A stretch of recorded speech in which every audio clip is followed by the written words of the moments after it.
Now, my next guest has written a powerful book about her career in the army. It's called Forewarned, and it chronicles how her time rising through the ranks was marred by outrageous misogyny, sexism, harassment and discrimination. At one terrifying point, a gang of drunken male soldiers tried to smash her bedroom door in, and she is convinced that she was passed over for promotion because of her gender. Welcome, Lieutenant Colonel Diane Allen. Hello, Diane. Hello, Kevin. Good morning. I should say Lieutenant Colonel retired Diane Allen, shouldn't I? Technically, because you left the army. Correct. You left the army in February. Now, you were one of the first intake of trainee female officers at Sandhurst back in 1983. At that point, you were very excited about your new career and the wonderful years ahead, but you came to realise that you were in a kind of second-class citizen in the army. Yeah, I think that's exactly fair. I was very optimistic on joining. I was also very young. I was a teenager on joining the army, so I was very optimistic. But yes, as you move up the ranks, you do start to see a pattern, and I think that's what I'm talking about, that perhaps it's not an entirely fair system. Yeah, I mean, to put it bluntly, basically we're talking about old white men who didn't ever think that women should be in the army. Well, interestingly, and it certainly isn't just my book saying it, I think there was a report done by now Chief of the Air Staff, Mike Wigston, last year, who described it as just that, as a group of toxic, privileged white men running the military at the moment. And it's still the situation now, you would say? Well, it's very different, of course, because it mirrors society, but perhaps runs a little bit behind in that it's much more covert. It's not done anywhere near as openly, but in these toxic pockets that I described, it can be quite bad. And I think most of the time, of course, you can handle it. You're trained to handle difficult situations in the military. But sometimes there's things you just can't handle. And in the military, there's often just no safety net when those behaviours happen. Yeah. I think that you said that you did try to speak out several times. I mean, I remember one passage I read in your book saying that when you've been for lectures, that the women, the female officer trainees, were expected to clean the classroom up afterwards while the blokes all sort of marched off. Yes. Well, and again, this was the 80s I'm talking about in that chapter. But yes, exactly. There was an expectation. And I think... So you did the washing up, in other words. Pretty much. And even in those times, there was generally yes, we do want to fit in. But at the same time, really, can we start to talk about this, please? Yeah. And you said that... when you went to complain on several occasions to senior officers about this treatment, you were told boys will be boys, you're making too much of a fuss. Yeah, and I think that's been a common theme throughout my career. It's sort of this classic and sexist in itself comment of man up, effectively, as opposed to just dealing with it and realising, you shouldn't be having those behaviours anymore. Is there any hope for the army, though? Did you encounter some senior officers who were sympathetic and were trying to change the army for the better?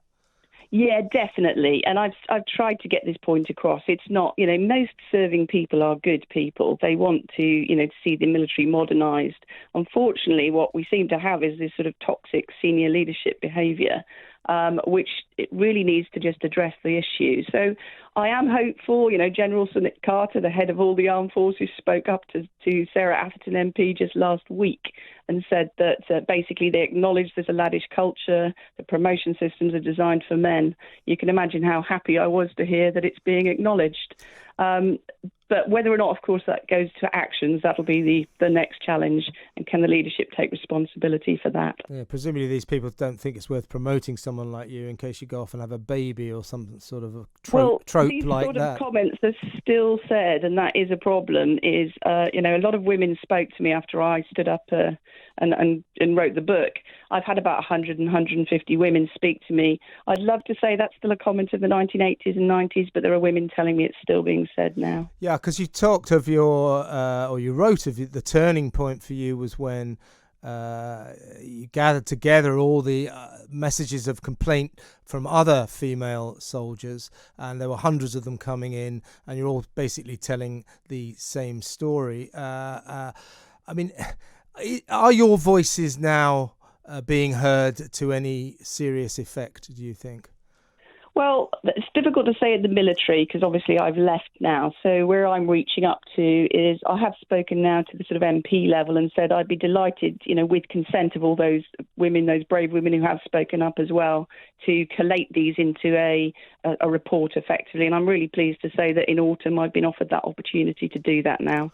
So I will be collating that report and handing it in at sort of the MP level. Very, very good. That's good to hear. Of course, another very good point you make was we all know that the Army's got a recruitment problem generally, a massive recruitment problem now.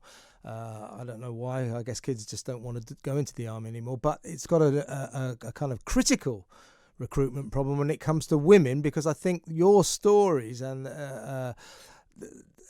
what young girls are thinking in terms of the Army is that they fear that what happened to you and all your colleagues will happen to them, that they'll go into a hostile environment that won't provide them with a normal, healthy career.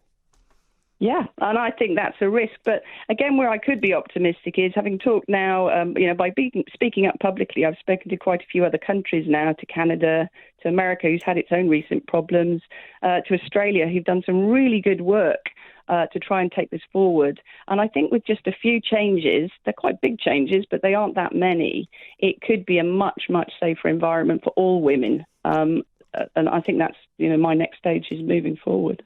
Are there any female regimental leaders, the people in charge of regiment at the very senior level yet? Yes, not as many as perhaps there should be when you look at the percentages, but it's just starting to happen. And we do have a female general. We have started to move forward. It's just a much lower percentage than other countries. But of course, once you start to get those role models near the top, we can all be a little bit more optimistic that these senior women are sitting on promotion boards, they're sitting in the career management system, and they are able to influence policy. So again, I'm optimistic, but I think there will probably need to be quite a lot of nudging to get the changes started. Did you find, this is the very last question, you've got to answer it quickly, Diane, when you were a female officer, you got to a high rank, did you have trouble getting younger or lower rank soldiers to obey you? There are examples of that, and that depends. So a quick answer is in those toxic pockets, particularly in areas of more the infantry areas and so on, it can still be a challenge. But again, there are lots of good people in the military. Yeah, totally, absolutely, Diane. Great talking to you. Thanks so much. That was Diane Allen, former Lieutenant Colonel in the Army.